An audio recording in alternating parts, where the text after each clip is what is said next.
That's good, ladies and gentlemen. Well, let's bring this camera in a little bit more. Today we're going to be talking about my experience with a hair transplant. Now, before you click away, yes, I've already done this video before for the day of, and that video I'll link up here. But I want to talk about the first 10 days because they say the first 10 to 14 days are critical to the survival of your grafts, the hair, and dictating on whether they stay or go. And at the recording of this video, I'm at approximately 9 months of progress. They say it takes between 6 and 12 is typically what I hear for you to see the full potential of the hair transplant. So this is what it looks like. I cut my hair almost a week ago now at this point, so you could probably see that the top is a little bit thinner still, but there's a lot of hair up there now, which is good. And I've grown it out once, and the longer you grow it out, you can kind of just like almost do what the grandpa does, right? Like do a little comb over so it makes it look like you have more hair on top than you actually do. So getting into the contents of this video, because we're already 2 minutes in, we'll bang this out. You have to sleep up at a 40-degree angle, and they give you a little, neck cushion, and it'll get all bloody. That's all good. It's part of the process. They tell you, don't do anything, which was a little unfortunate. It's not something I was expecting. I was kind of expecting I'll go explore the city of Turkey and go sightseeing and try all the food and stuff like that. But it's very important that you're not touching your hair. It's not getting direct sunlight because it'll dry out the grafts. Essentially, you're not doing anything. You need to be a hermit crab. Make sure that this doesn't all get messed up with because you just went through a lot of trauma. And so even though you're not doing anything physically, you're just laying on a bed. I was mad tired and I passed out that first night.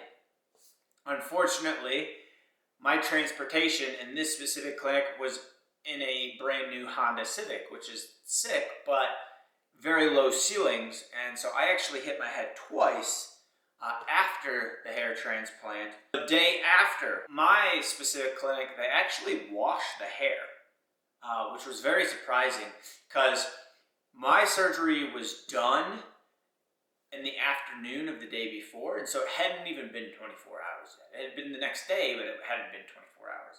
But they washed it, and again, you're a hermit crab.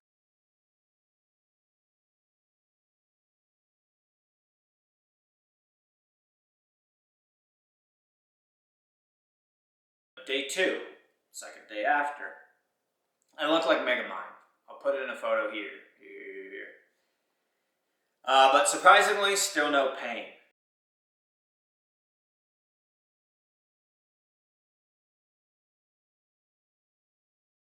Day 3, the swelling got below the band height during sleep. So, at my specific clinic, and I keep referencing my specific clinic because I don't know if this is the proper procedure. What they told me is that you wear a headband. You wear a headband to keep all of that inflammation up top, away from your eyes and the rest of your body. And then at night they instructed me, take the headband off, you sleep with the neck pillow at an incline, and the swelling, in theory, because of gravity, will come down your face, like down this way, to the back of your head, not down towards your chin. I was definitely sleeping, like, sitting up, because I thought that would have been better. I don't know why I thought that. I just wasn't really thinking, and so the swelling got below my eyes when I woke up. And at this point, my eyebrows are really, really big, and when I put the headband back on, now there's some inflammation on top, but there's also some inflammation on the bottom, and I make a huge mistake. I say, fuck it. I'm just not going to wear the headband. That was a mistake. And I'll tell you why. Because there was a lot more swelling than I thought that was still up there. And when it came down, I could not see. I will insert pictures here. So keep your headband on.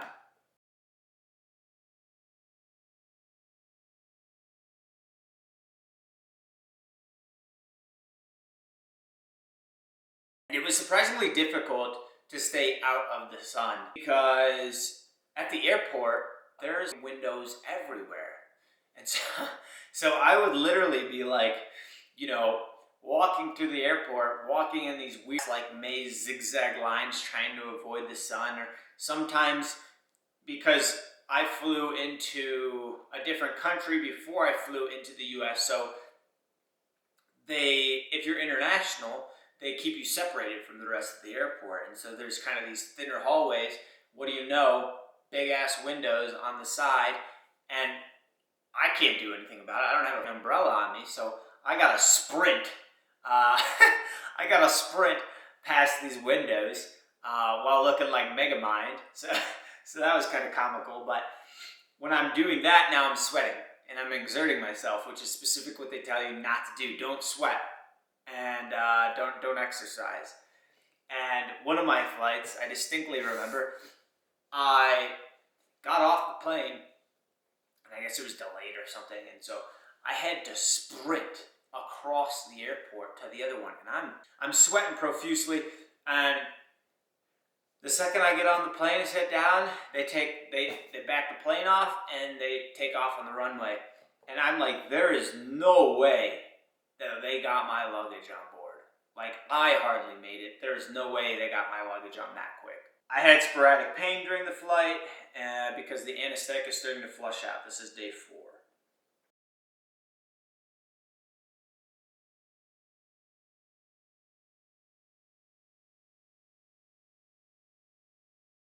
Day 5, I arrive in the US and my baggage is lost. I'll insert a document of what medication they prescribed me, but essentially, you need your medication. And it's not just painkillers, right? Like there's other things there too, like, you know, shampoo and stuff like that. And I didn't have that, and so I went to CVS and I talked to the pharmacist and I got a shampoo. The best shampoo that closely matched what they gave me. Fortunately, I had like a picture of it, so I was able to find the ingredients and whatnot. And this shampoo got stuck in between my grafts. I'll also insert a picture of that if I have it still. And I'm freaking out because now I got shampoo in my hair that I can't get out because you're not doing a full wash at this point, like in the shower or anything like that. And I'm getting like very intense itching, and so I go to the ER.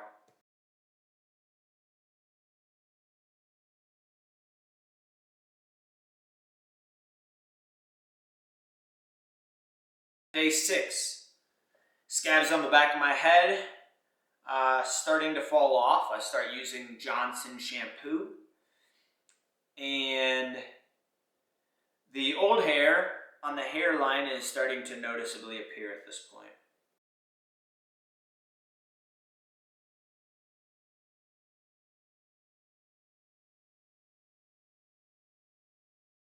Day 7, I still have scabs because I haven't taken a full shower yet, but the hair is actually poking through the scabs. This was a pretty exciting moment for me. And I started picking the scabs off the donor area. Shouldn't do that. Can increase your chance of scarring, I believe. I got lucky. I got really, really lucky. I cut my hair really short, 3 millimeters all around, and I'll insert some pictures. I have no signs of scarring, as far as I can tell, which is fantastic. They extracted 3,501 grafts.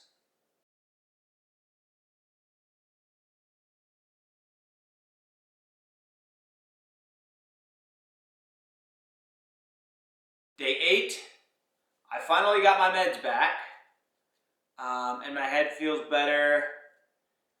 But now I'm starting to see thinning in areas outside the transplant area where they didn't extract hair. So like I told them, I was like, look, I don't want a super aggressive hair transplant because at the time I was only 24, 25 now. I don't want a super aggressive hair transplant. I want to see how this first one pans out and then do a second one afterwards. And so I asked them not to extract hairs all the way up here. You know, kind of take a more narrow strip. Like if you look up what the transplant area is, it's a very thin section because people not only lose their hair here, they not only lose their hair here, they also lose their hair here as well. And here. So I asked them to do that. They followed that. But I had this like area around the transplant area where it looked like the hair was thinning. And now I'm like, oh crap, dude. Did I do this too early? Like what's going on?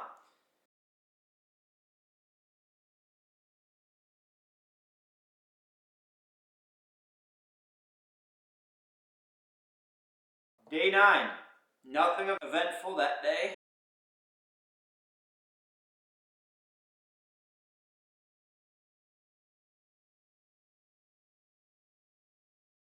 And day 10 is the washing day.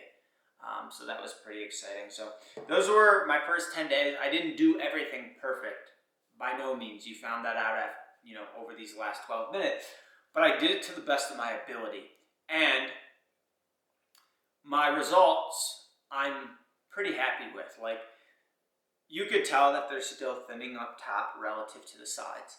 However, it does look a lot better than it looked before. From what I can tell, there's no scarring behind or to the sides, and I still have a ton of hair back here to take and put on top. I'm not on any medical therapy. I kind of tried that. Again, there's a video on that. I'll post that up here. But yeah, those were my first 10 days. A lot of different experiences in there. Hopefully I was able to convey that in this video the best to my ability with not only my words, but pictures that I had along the way. This is kind of the notes that I took that I was reading off during the video as it was happening that day because I knew I would want to document it. But I appreciate all of you guys watching this video. If you have any more questions, please do let me know. And if I end up getting another hair transplant, I'll surely let you know. That's all I got for this video, guys. I'll see you in the next one. Peace, elites.